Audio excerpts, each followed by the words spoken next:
In September of 2021, I attended one of my first ever Toyota media events, and I was happy to drive at the time and share my impressions on the new subcompact crossover for Toyota, which was called, and still is called, the Corolla Cross. Well, here we are heading into the 2026 model years, and we've had a few updates along the way for the Corolla Cross, but nothing major. However, I would say we're getting some substantial updates for 2026. If you guys are excited for the updates to the Corolla Cross, make sure to hit that like button, subscribe for more. I will be getting hands-on with this vehicle in the next month. I'll just leave it there. I don't know what embargo is going to be on this vehicle for sure. But guys, I got a press release here. First of all, let's get into, the design. I think we just went from a questionable, somewhat okay looking front end on the Corolla Cross to a really handsome one. So let me pull it up. Okay, so on the left, guys, on the left, this is the gas model, which I've never really recommended. It, it kind of handles well. Getting it in all-wheel drive is kind of nice because it gives you the independent rear suspension, the multi-link when you do that. If you get the front wheel drive to reduce costs and get better fuel economy, but you also give up the better suspension in the back and you get a torsion beam. Looking at it, it's looking much more proper. It's looking grown up with this front end. Now this front end, yes, I do like how the very bottom's paint matched. This might be a little bit too much unpainted exterior for me, but let's look at the hybrid. The hybrid looks a lot better. Let me know what you guys think. We have this grille, this kind of spindle body. That's what I'm calling it because the Lexus RX was the first vehicle in the United States to kind of bring this grille that kind of molds into the bumper. We also see on like the Crown Signia, for example, this sort of like fading into the bumper sort of grille. And we will see it as well in the new RAV4 that is yet to be revealed. But I have a good feeling that it will look somewhat similar to the front end you see here. The headlights on the new RAV4 will be a little bit nicer than this. All right, but just looking at the two front ends next to each other, I think you guys would all agree that this front end right here is the better looking of the two. Let me know what you think. Is this, too much black plastic going on here on the gas model? But they definitely have their own unique looks. Now let's look at the wheels. What do you think about these two-tone, machine finished wheels on the gas model? Let's see and then we just kind of like a single tone, a monotone, dark black gloss. This would be the XSE model, and this is probably the XLE model, which have the fancier headlights. But we have more. Notice how different the Toyota logos are too. Look how much more premium this one looks. This one just looks like tacked on the gas model. All right. This looks good from this angle as well, the hybrid. Okay, let's look at the back. No visible exhaust tips. I guess you can see it way down here. Just one on the right-hand side, it looks like. They don't even, do anything fancy with it. A little reflective, shiny piece on the bottom part of the bumper. They've updated the logos, the hybrid logos, to the Beyond Zero, which I think previously just said hybrid on the back. Blacked out logo there. Let's go to the gas model. Looks okay. All right, next one. Oh, interior. We do have some updates on the interior. We have a bigger screen. I'll get into those details in a little bit. Fully digital. 12-inch screen behind the steering wheel. That's a huge upgrade to some. All right. Why do I say to some? Well, because this screen is very difficult and has a really high learning curve, this 12-inch screen, to configure compared to the 7-inch screen. I really like the 7-inch screen. So anyways, wireless chargers back here. Do we have two wireless chargers? Am I seeing that right? Or is there just one on here, a wireless charger on this side, and then a phone holder on this side? All right, heated seat buttons. These are in a better spot. I remember them being in a weird spot, like tucked up under here in previous Corolla and Corolla Cross models. Auto brake hold, a USB-C button down here. And that's kind of nice because that's what is, if you want to do wired Apple CarPlay and Android Auto with this larger screen, which looks like a 10-inch screen up here, you just plug it in here and you can leave your phone right there. So you don't need to be running cords through the cabin or anything. All right. The dash looks to be about the same. The door panels look to be about the same. So they can't do too much to it oh, that looks good. That looks good. Guys, this is the sort of design language you're really going to see parallel the new RAV4. Like I said, the RAV4 redesign coming out soon will have cooler headlights, but it will have a similar design like this. Okay, you kind of see that hammerhead design here that we have on the Prius, that we have on so many other Toyota models right now. It looks pretty good. A huge step up in terms of exterior design, especially for the hybrid, right? I could, whatever. It just looks a little puggy to me. This one looks proper. Another look at the interior. Is this shifter different? You guys will let me know. Is this a different shifter than what we've seen before in the Corolla Cross? It could be. Some blue stitching here, the JBL sound system. And that was our last image. All right, so let's go ahead and get into the press release. New front fascia treatments for 2026 with a modern color-matched grille on the hybrid model and a wide rugged grille design on the gas model. The interior also refreshes with a newly available 10.5-inch touchscreen and new console design. New to Corolla Cross is a Cavalry. You guys have roasted me in the past because Cavalry and Calvary are very similar. Anyways, just want to throw that out there. I'm trying really hard to say Cavalry. Cavalry Blue, which is the blue we saw right there. We've seen it on the RAV4 in the past, other Toyota models, of course. It's not a new paint color, but it's new to the Corolla Cross. And it's available in select grades. Cavalry Blue and Jet Black Roof will be available in the SE and XSE grades. We've already seen that color combination.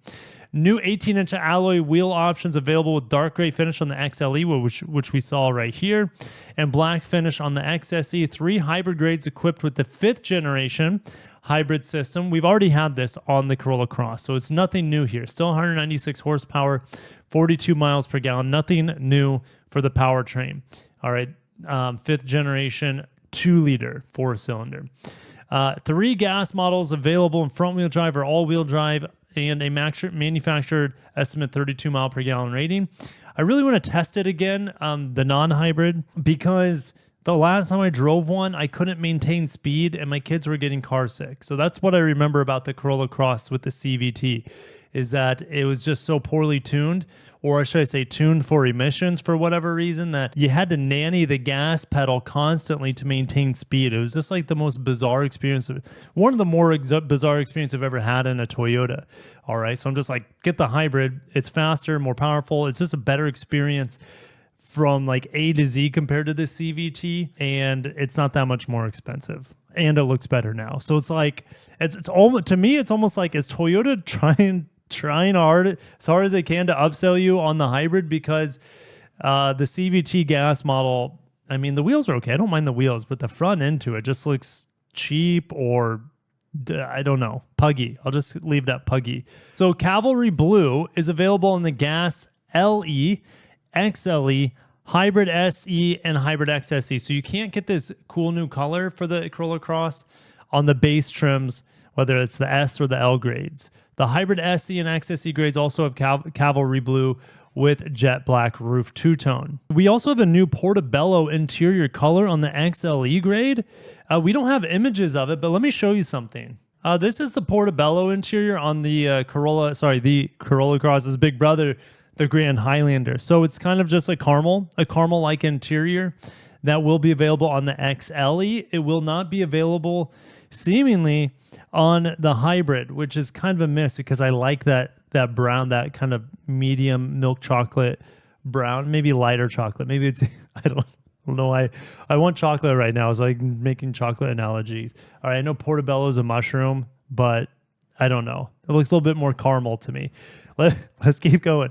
7-inch screen is standard. You get the 12-inch gauge cluster. There's also a cold weather package with a heated steering wheel, heated front seats, and that is standard on the XLE all-wheel drive and hybrid XSE grades. But it's also available as a package on the LE all-wheel drive and SE hybrid. We know it's built in Huntsville, Alabama at the Mazda Toyota manufacturing plant. Mazda builds the CX-50 there and the CX-50 hybrid there. The hybrid models will be available in 3 grades, S, SE, and XSE, and standard all-wheel drive. And to me, it would make sense on the base grade to reduce or get rid of the rear motor and just have the base S model as front wheel drive to make the Corolla Cross more affordable as a hybrid. But they don't want to do that. They want to lock you into all-wheel drive on the hybrid. And I get it, but you know, it would be cool just to have front wheel drive and reduce the cost. That's just my opinion. All right, the gas powered models come in 3 grades, L, LE, and XLE, in front wheel drive or all wheel drive. It is expected to be arriving at Toyota dealerships later this year. We do not have pricing yet. Well, it's made in the United States of America. I don't know with how many locally sourced parts, but it shouldn't be too largely affected by tariffs compared to so many other Toyota models that are coming in from Japan or Mexico, like the Tacoma or the Lexus RX and NX and the RAV4 that come in from Canada, for example. This thing is one of your least of your worries when it comes to tariffs. Yes, here's confirmation. I just had to keep reading. Confirmation on the 10.5-inch touchscreen is standard on the XLE and XSE. That's what I thought. The L, LE, S, and SE grades have the standard 8-inch touchscreen. All right, so if you want the digital MID, the fully digital 12-inch MID, the screen behind the steering wheel, and you want the 10.5-inch new touchscreen, you have to get the XSE or the XLE. Ooh, JBL is not standard on the XLE or XSE. It is an option. All grades have standard wireless compatibility for Apple CarPlay and Android Auto. 2 USB-C ports up front is standard.